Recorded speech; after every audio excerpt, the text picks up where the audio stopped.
Hello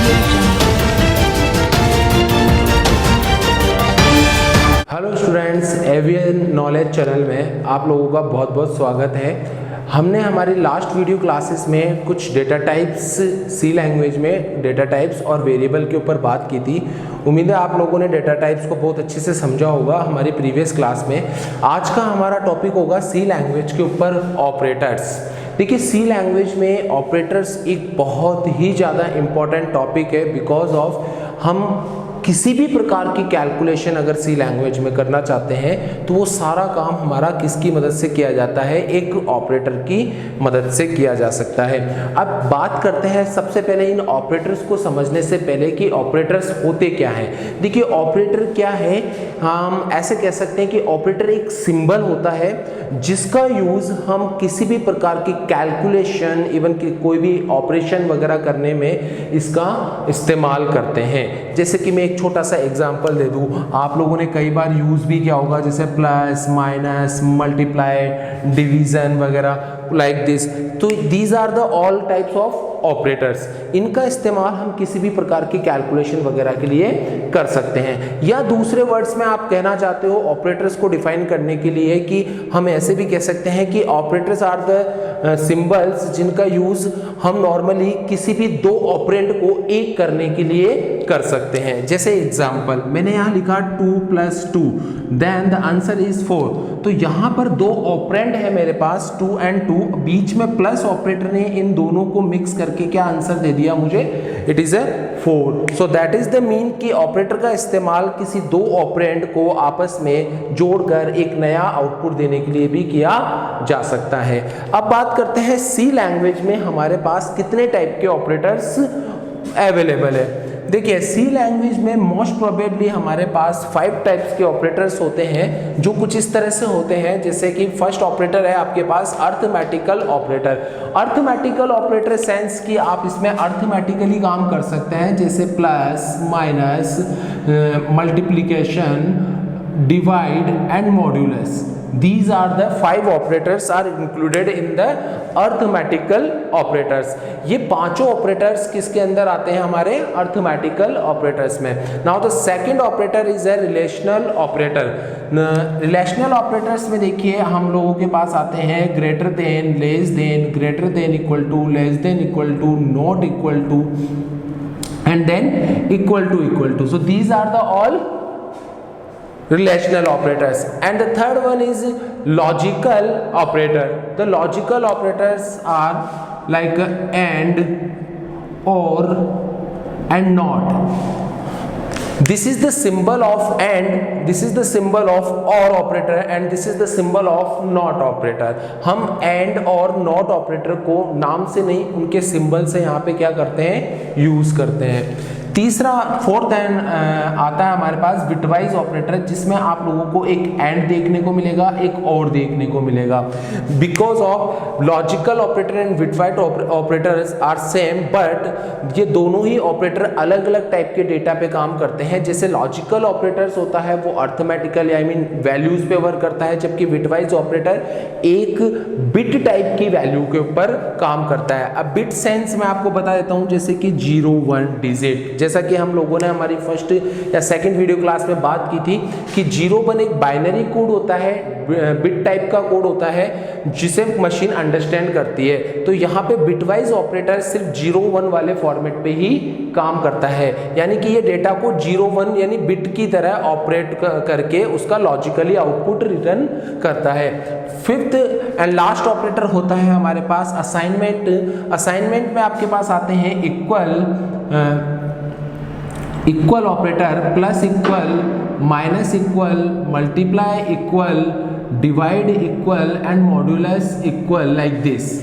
These operators are very important and standard type of format. Even आप आगे जाके जब बड़े लेवल पे प्रोग्रामिंग करते हैं तो आपको वहाँ पर असाइनमेंट ऑपरेटर्स में इन ऑपरेटर्स को यूज़ करना ही पड़ता है। चलिए हम बात करते हैं, थोड़ा इनको समझने की कोशिश करते हैं। अर्थमेटिकल ऑपरेटर क्या है?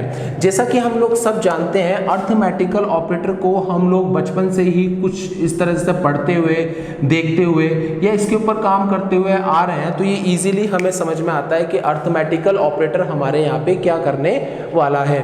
These operators always return the value in a numerical types, यानी कि जितने भी ऑपरेटर्स होते हैं ये अपना जो आंसर हमें रिटर्न करते हैं वो सारा एक न्यूमेरिकल टाइप में ही होता है।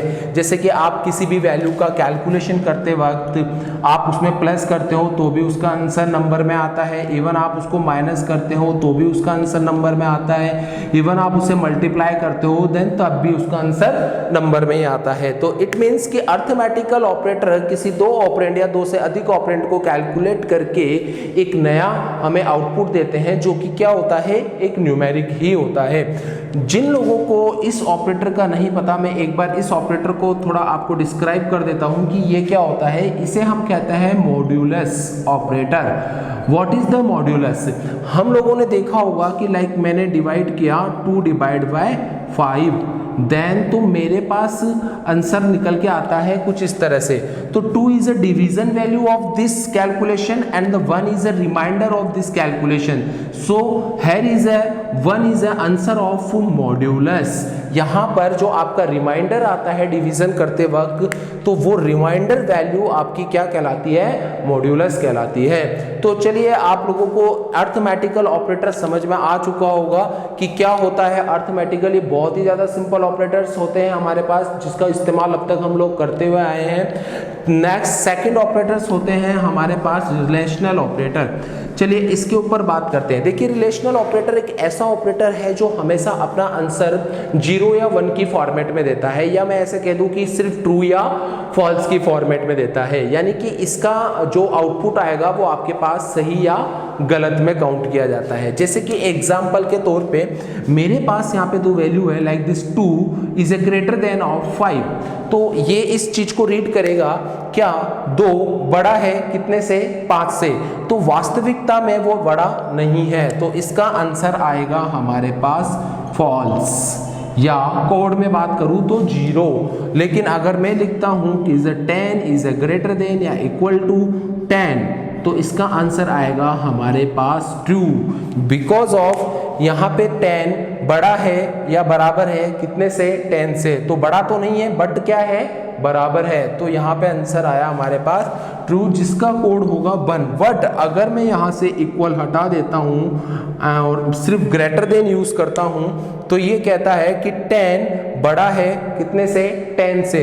तो नहीं है, बिकॉज 10 से बड़ा नहीं, बराबर हो सकता है। तो यहाँ पर इसका आंसर हो जाएगा आपका फॉल्स। तो इस तरीके से मैं इसका इस्तेमाल किसी भी प्रकार के दो टाइप्स की वैल्यूज को आपस में कंपेयर कराने के लिए यूज कर सकता हूं। इसीलिए इसका second name most probably comparison operator के नाम से भी जाना जाता है, जिसका इस्तेमाल हम किसी भी दो ऑपरेंड या दो वैल्यू या दो से अधिक वैल्यूज को आपस में कंपेयर कराने के लिए करते हैं कि वो उससे बड़ी है, छोटी है, बराबर है, नहीं है, लाइक दिस।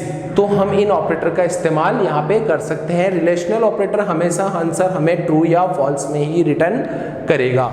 देखिए तीसरा ऑपरेटर आता है हमारे पास लॉजिकल ऑपरेटर। लॉजिकल ऑपरेटर में हमारे पास 3 टाइप के ऑपरेटर आते हैं, एंड, और नॉट ऑपरेटर। देखिए लॉजिकल ऑपरेटर करता क्या है यहाँ पे, पहले इसे समझते हैं। लॉजिकल ऑपरेटर का काम होता है यहाँ पे आपने जो रिलेशनल ऑपरेटर से स्टेटमेंट्स बनाई, आई मीन हम एक से अधिक लॉजिक कंडीशंस लगाते हैं, उन कंडीशंस को आपस में जोड़ने का काम हमारा लॉजिकल ऑपरेटर करता है। जैसे मान लीजिए मैंने लिखा 2 is a greater than 5 and 10 is a less than of 12।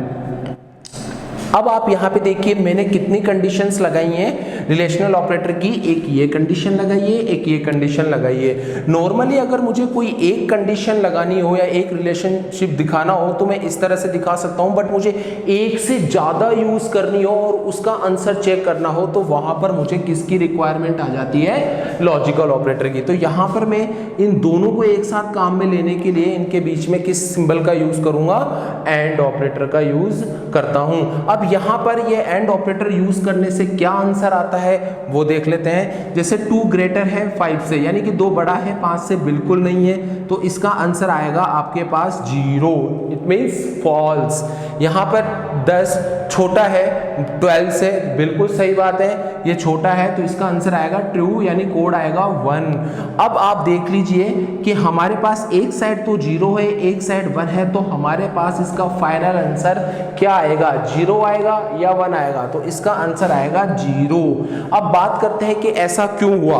तो देखिए मैं आपको बिल्कुल सिंपल बताता हूं कि एंड ऑपरेटर और नॉट किस फंडे में काम करते हैं। देखिए एंड ऑपरेटर को अगर मैं बात करूं डॉट की तरह, यानी कि एंड ऑपरेटर एक प्रकार से मल्टीप्लिकेशन के साथ काम करता है। तो आप देखिए 0 को, जब इसका आंसर आया 0 और इसका आंसर आया 1, तो 0 को आप 1 से मल्टीप्लाई करेंगे तो आंसर क्या आता है, 0 आता है। अगर मैं बोलूं कि इसका आंसर 1 हो एक साइड का और दूसरे का 0 हो, देन तब भी ये 0 आएगा। अगर इसका 0 हो और इसका भी 0 हो तब भी ये 0 आएगा। 1 हो और इसका भी 1 हो, देन तो ये 1 आएगा। इट मीन्स इससे प्रूफ होता है कि अगर आप जितनी भी कंडीशंस में एंड ऑपरेटर का इस्तेमाल करते हैं वो सारी की सारी अगर ट्रू होंगी, इट मीन्स सारी स्टेटमेंट्स आपकी ट्रू होती है, 1 होती है, देन फाइनल आंसर 1 माना जाता है। अदरवाइज एक भी कंडीशंस फॉल्स हो जाती है तो हमारा फाइनल आंसर फॉल्स हो जाता है। यहीं पर अगर मैं इसके अपोजिट और ऑपरेटर की बात करता हूं तो और ऑपरेटर बिल्कुल इससे अपोजिट चलता है। और ऑपरेटर के लिए हम सिंबल मान के चलेंगे प्लस। देखिए मैं यहाँ पर इन ऑपरेटर्स के लिए जो सिंबल यूज कर रहा हूँ वो ओरिजिनली ये एक प्रकार का सिंबल इनके साथ यूज नहीं होता है, ये मैं सिर्फ आप लोगों को समझाने के लिए यूज कर रहा हूँ कि और के अंदर हम प्लस को मान के चले तो ये उसके कॉन्सेप्ट के हिसाब से सेट होता है, और एंड के अंदर हम मल्टीप्लाई मान के चले तो ये उसके हिसाब से सेट होता है। ये थोड़ा समझने में आसान हो जाता है। यहाँ पर अगर मैं देखूँ प्लस में, तो प्लस में अब आप देखिए 0 1, तो क्या आंसर आएगा आपका 1 आएगा, 1, और सब में प्लस ऐड कर देता हूं मैं यहाँ पे, तो 1 0 देन 1 अगेन 0 0 0 0 1 1 इज ए 2, और 2 मीन्स ऑटोमेटिकली ये क्या बन जाता है 1, बिकॉज ऑफ कि हम जानते हैं कि लॉजिकल ऑपरेटर और रिलेशनल ऑपरेटर हमेशा आंसर अपना ट्रू फॉल्स में देते हैं, तो 1 के ऊपर जितनी भी वैल्यू आती है तो ये उसे 1 ही मानता है। तो चलिए अब इस आंसर को देखकर हमें पता चलता है कि ये हर केस में जहां पर भी एक बार भी कंडीशन अगर हमारी ट्रू हो रही है तो वहां पर ये उसे क्या बना रहा है, ट्रू बना रहा है। बट ये फॉल्स कब बनता है, ये फॉल्स तब बनता है जब आपकी सारी कंडीशंस जितनी भी आपने और ऑपरेटर के साथ यूज की है अगर वो फॉल्स हो जाती है तो ही आपका आंसर क्या माना जाएगा, फॉल्स माना जाएगा।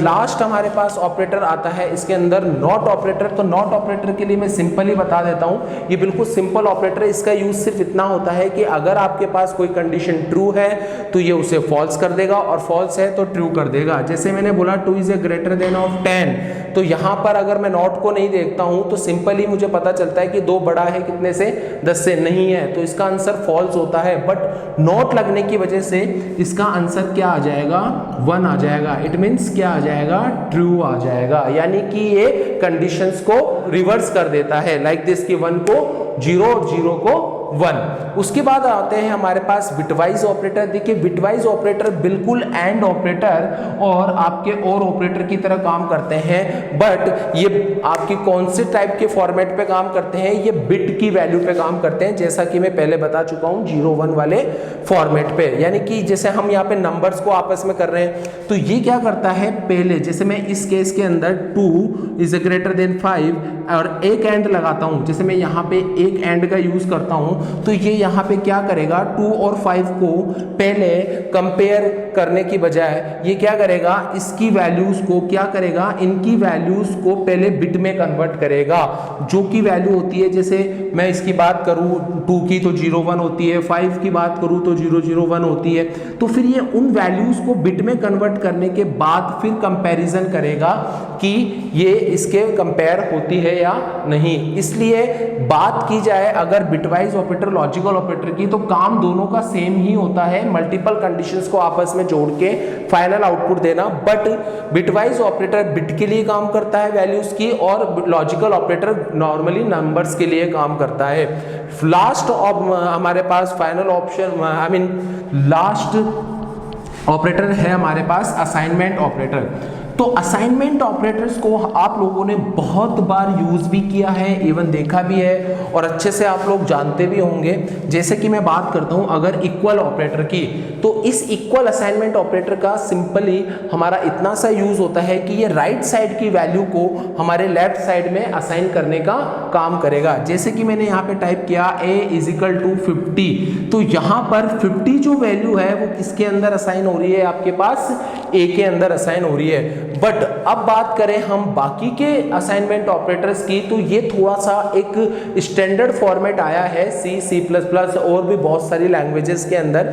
तो देखिए ये कैसे यूज करता है, ये यूज करता है कुछ इस तरह से कि जैसे मान लीजिए मेरे पास a में 50 है ऑलरेडी और मैं a के अंदर 10 और ऐड करना चाहता हूं, तो मैं इसको कुछ इस तरह से लिख सकता हूं a equal to a plus 10, यानी कि यहां पर a में मैंने 10 जोड़ा और वापिस किस में पुट कराया, a में ही। बट इसी लाइन को अगर मुझे शॉर्ट फॉर्मेट में लिखना है तो फिर मैं इस सिंबल का यूज कर सकता हूं, जहां मैं लिखूंगा a प्लस इक्वल 10, यानी कि इसने हमारे कोड को थोड़ा सा शॉर्ट फॉर्मेट बना दिया है।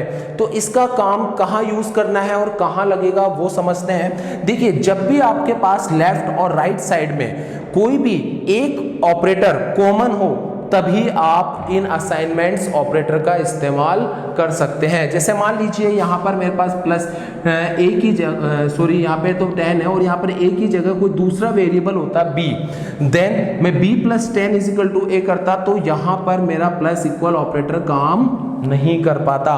तो कंडीशन ये होती है असाइनमेंट ऑपरेटर्स को यूज करने के लिए कि आपके लेफ्ट और राइट साइड में कोई एक वेरिएबल ऐसा कॉमन होना चाहिए जो दोनों के लिए काम कर रहा हो, तब तो आप इन असाइनमेंट ऑपरेटर्स को यूज कर सकते हैं। तो चलिए आज की क्लास में हम लोगों ने देखा सी लैंग्वेज के अंदर ऑपरेटर्स क्या होते हैं। आने वाले टाइम पे हम ऑपरेटर्स के साथ ही बहुत सारे प्रोग्राम्स के ऊपर काम करने वाले हैं और इन ऑपरेटर्स को आप थोड़ा प्रैक्टिस कीजिए, बहुत ही यूजफुल है। अगर आपको हमारी वीडियो क्लास पसंद आई हो तो प्लीज़ वीडियो को लाइक करना मत भूलिए और अगर आप चैनल पर नए हैं तो चैनल को सब्सक्राइब कीजिए ताकि आने वाले टाइम पे आपको टाइम टू टाइम नोटिफिकेशन मिलते रहे। Thank you.